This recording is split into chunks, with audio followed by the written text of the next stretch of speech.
What is up, weather enthusiasts? I'm your host, Pat's Path Predictor. Let's get right into the weather.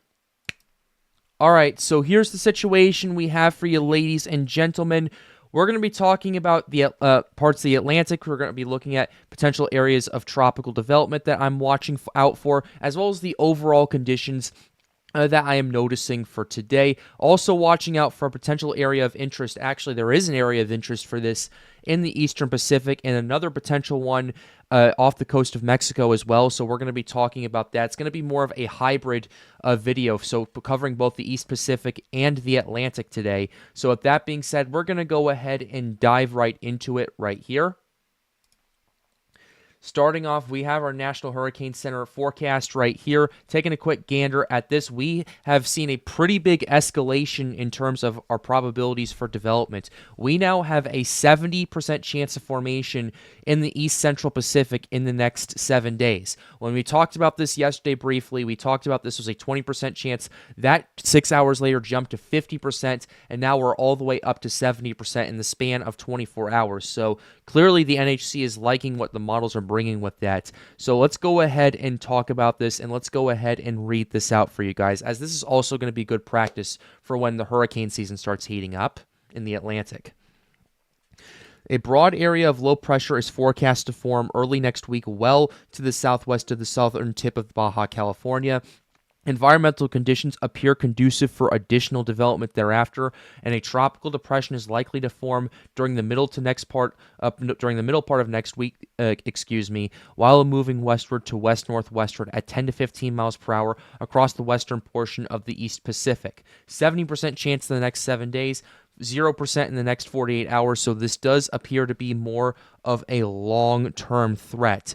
So that's what we're going off of right here. We're also watching another area off the coast of Guatemala and Mexico as well that we will briefly touch upon as well right about now. So starting off right here, we have our ensembles right here. We're going to kind of talk a little bit about this. We're going to probably spend a good 2 to 3 minutes talking about this first before we shift over to the Atlantic. But what we got for you guys right here is we have our ensembles. The European is definitely loving this scenario out here in the Central Pacific, definitely showing a pretty good amount of ensembles. We're going to go ahead and zoom in on this just to give you some context right here. This is 5 days out. Already seeing a lot of ensembles and a kind of some ensembles with power to it. The reason I'm bringing this up is this is some stuff that we're going to need to look out for later down the season when things start heating up in the Atlantic anyway. And I figured, hey, why not get some on-camera practice with this so we can go over it with you guys as well, because I'm sure some of you guys are interested in this as well. Just to kind of know what to look out for. But as we go ahead and go to about 6 days out, you're seeing a lot of ensembles and some ensembles with power to it. So a potential hurricane scenario is possible with this system out here in the East Pacific. Good news is it's out in the middle of the ocean. Not too much is going to be happening, at least in terms of impacts. So we can kind of take a look at this and just kind of use this as a bit of a kind of not necessarily a game, but kind of a practice round right here. But as time goes on, it does look like the ensembles do get a bit more spread out as we go towards about 8 days out, but things do start heating up in the East Pacific over here. So let's go ahead and zoom in on this now.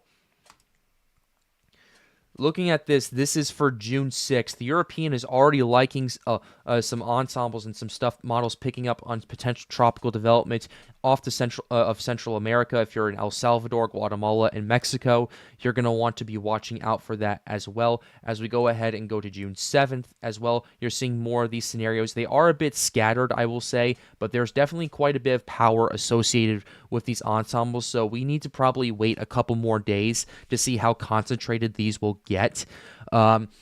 Before we jump to any further conclusions, because what I'm looking at right now, you're definitely seeing a good signal with this, but it's kind of scattered right now. It needs to get more concentrated before anything big starts to happen, and we do have time to figure this whole thing out. If you're tuning in from those areas, whether you're on vacation or if you're locals living there and using kind of a translator or like the captions that we have on the videos as well. excuse me.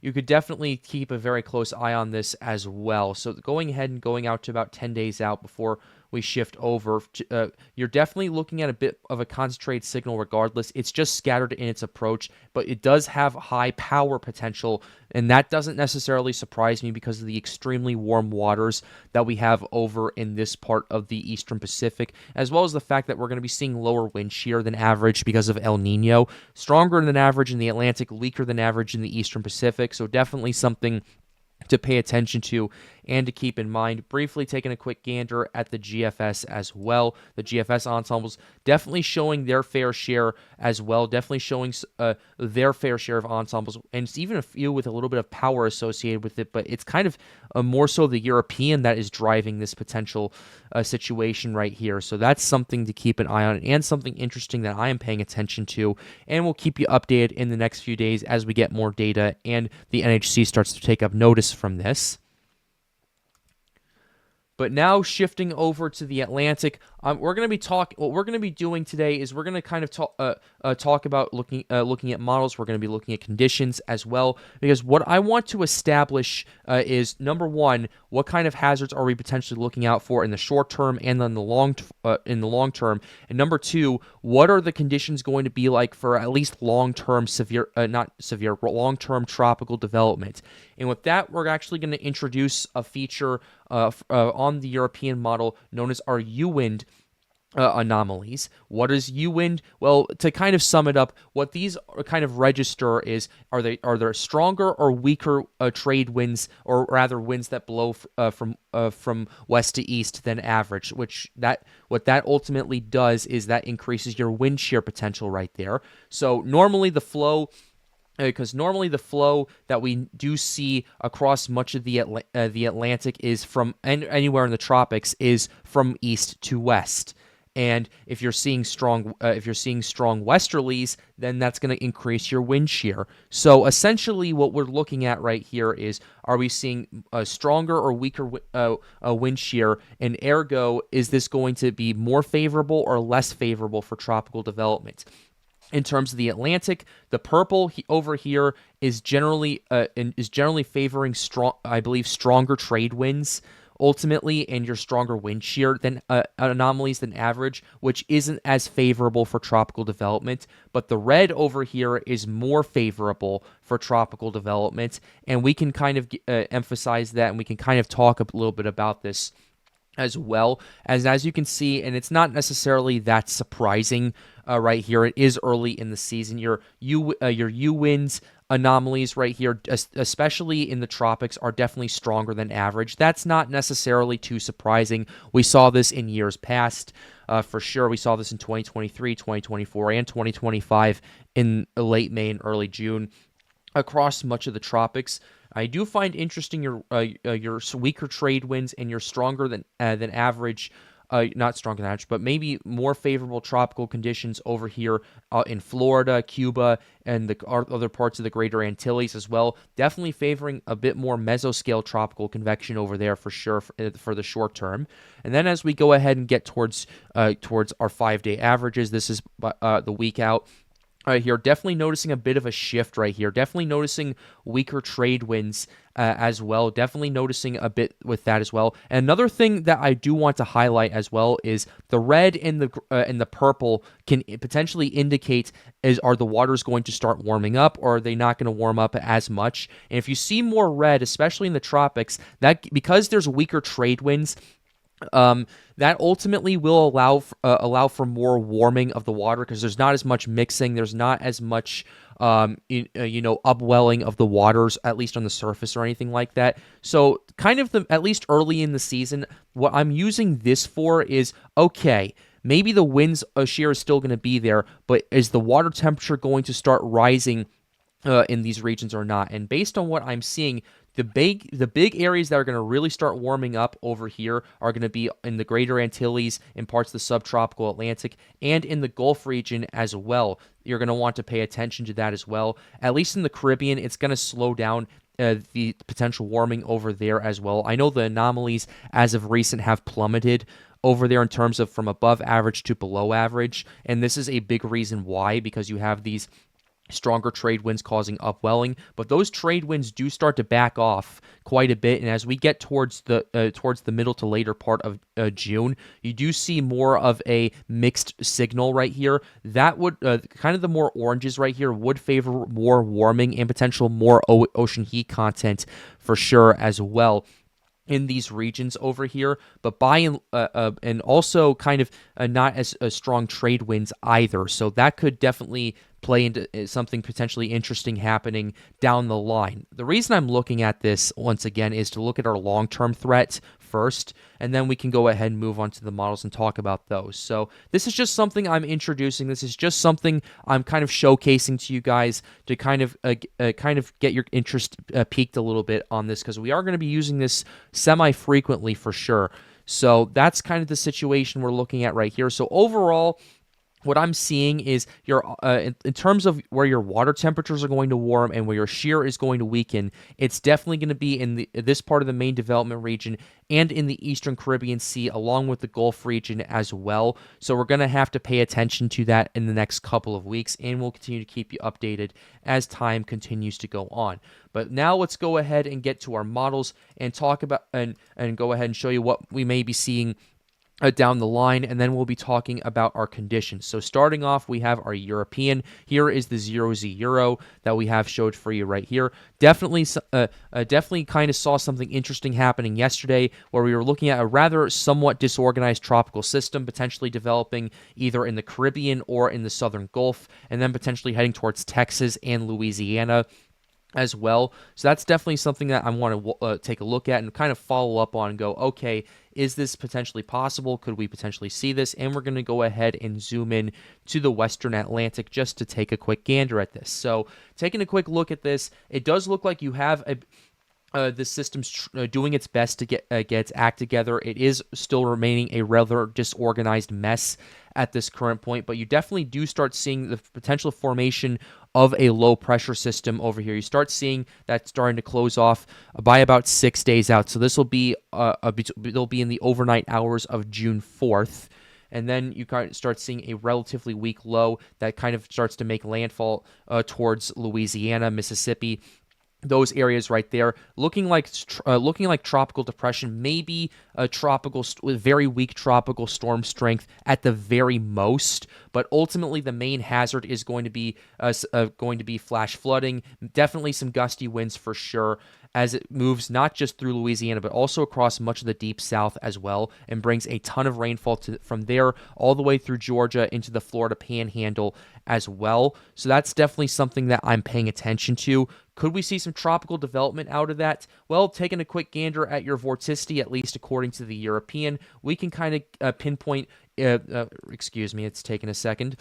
We can kind of pinpoint where this is originating from, and we can kind of pinpoint how this is going to pan out. So taking a quick look at this, it does appear that starts to kind of get its act together slowly off and emerge slowly off the coast of Mexico, and then starts to slowly rotate as it moves through the west central Gulf over here as well. And then as it starts to head slowly towards Louisiana and Texas, it starts to finally flare and spin up by about 6 days out, kind of where I was mentioning that a low pressure system closing up. And depending on how much time it has before it makes a move and potentially heads towards the Texas-Louisiana area, it could definitely spin up, and it could potentially bring a tropical cyclone, at least, or at least a very rather disorganized one, towards your area right there. So overall, the vorticity that I'm noticing with this, as well as kind of the conditions that I'll talk about in just a second, definitely are kind of holding up a little bit. The question rather is, how organized is it going to be, and how much time is it going to have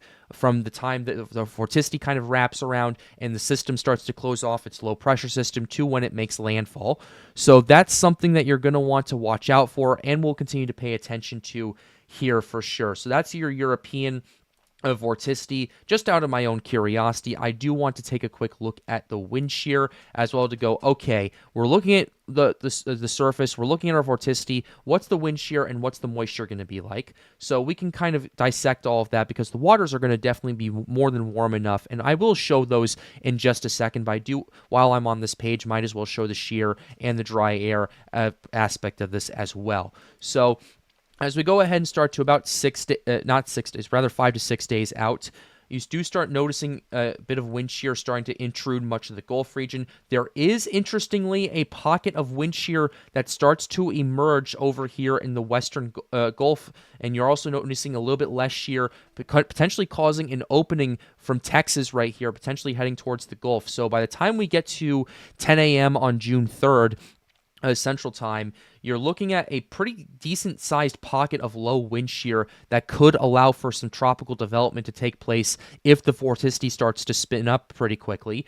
That pocket does last about 24 hours before it starts to move and make landfall potentially and start to battle some more shear as it makes its approach towards Louisiana. So that's definitely something that we're going to want to watch out for. But overall, there is a window for this in the next few days. Am I saying that there's going to be tropical development 100%? No, I am absolutely not saying that. But what I am saying is the chance is still there. And what I am saying is if something does happen, this could be a situation where, like early in hurricane season, something develops off the Gulf and is relatively short-lived, makes landfall, and then kind of everything moves on from there. So maybe a short-lived depression or weak storm is possible with this at the very ceiling of this. But by and large, the conditions still are a little bit iffy with it, and it's something that I am a bit skeptical with at this current point. But that said, it's definitely the Europeans definitely holding that forecast for sure. So we'll have to watch out for it, and we'll have to keep you updated moving forward with that shear, at least the dry air aspect of this. Let's go ahead and go to start about 3 days out just to kind of get a good picture of what's going on with this. But ultimately, you do start seeing a lot of moisture moving into the region. You're not seeing as much dry air as originally forecasted, even from yesterday in that part of the Gulf as well. So definitely the moisture is there, and the dry air that's remaining by June 3rd is what I like to call mixable dry air. I've talked about this ad nauseum at this current point. It's basically dry air that any bit of convection could definitely start to mix out and slowly make its way over. So that's something that we're going to want to watch out for. But overall, you do see some dry air maybe causing a few problems if the convection doesn't start to organize pretty quickly. It's just going to be more of a timing thing, honestly, of how quickly can this system potentially organize? Can convection start to wrap around it? And if it does, can it mix it out from that point? So overall, that's kind of what you're looking at with all these hazards for sure. And that's just the European right here. GFS has also been kind of interesting with this as well. Let's go ahead and pull this up for you guys as well. Here is your 0Z GFS that I'm pulling up as well, giving it just a second. So let's go ahead and scroll to about starting 5 days out. So that'll be around June 2nd, June 3rd. You do have a closed low starting to emerge off the Bay of Campeche over here, but the GFS is kind of definitely on a bit of a disagreement with the European, not necessarily as organized as the Euro, which I do find quite surprising given what the GFS shows later down the line with this run, which is absolutely unrealistic in my opinion. But ultimately, GFS is showing maybe a closed low pressure system over in the Gulf as well. Maybe some action could happen from that as it moves towards Texas, Louisiana, and other parts of the Deep South. But that's kind of what we're looking at for sure with that. And then just for shits and giggles with this, let's go ahead and take a quick gander at our little bit 300-hour GFS sounding right here, which is pretty much the vorticity of it has emerged from the South American wildfires over there. And look at this, 989 millibar system, June 13th as it approaches Louisiana, we can laugh at this right here. That's not going to happen. Heck, even looking at the 6Z, it's quite a bit different. It's a lot more disorganized right here. We can laugh at that whole situation for sure. So that's kind of what we're looking at right now in regards to the tropics. So ultimately, some more Eastern Pacific areas, as well as kind of the Europeans still going, we might be seeing something happening for parts of the Deep South, but it's going to remain relatively disorganized, and if it does develop, maybe a tropical storm, like a weak one rather, at its absolute ceiling. So that's something that we're going to want to watch out for, and we'll continue to keep you updated on here at the Pat's Path Predictor channel. But with that being said, we're closing the video out right here. Be sure to like and subscribe to the channel if you are new. Goal, as always, is to get more people engaged with weather. If you want to help out, hang out, ask us questions, join the Storms Unite Discord server. Link for that is in the end screen. And with that being said, have a wonderful day, guys. Stay safe.